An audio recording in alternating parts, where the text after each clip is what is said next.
Commander Rick Husband, pilot William McCool, mission specialist Michael Anderson, David Brown, Kalpana Chawla, Laurel Clark, and payload specialist Elon Ramon.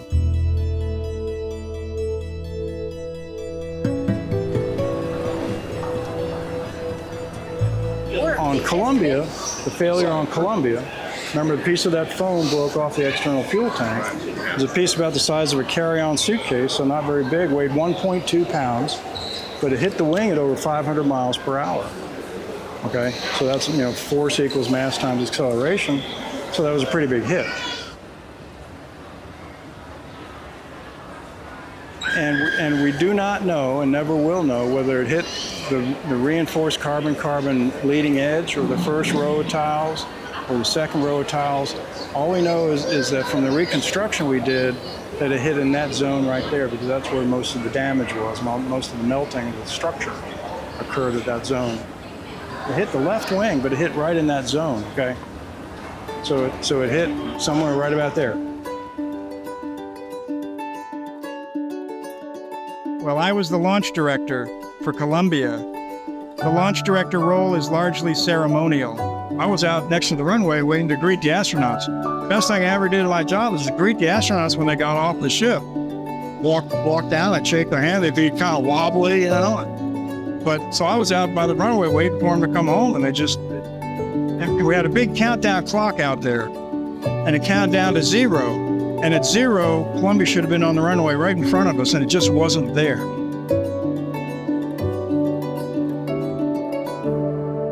We just did not know where it was.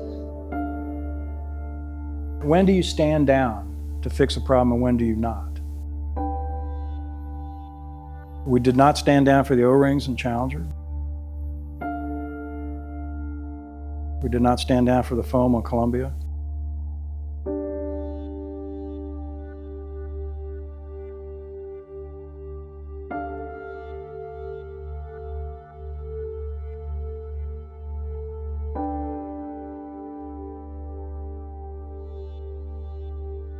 On July 23rd, 1999, they launched the 26th flight of the Columbia shuttle. It was STS-93, and it was the first mission in space shuttle history to be commanded by a woman, Commander Eileen Collins.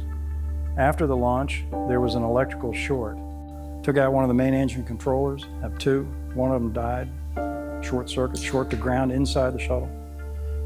So the rest of the mission went off without a hitch, landed safely, everything was fine. Started inspecting the orbiters. We found numerous wires that were almost ready to short to ground inside the wing or inside the structure. The decision was made, against a lot of people saying, no, no, no.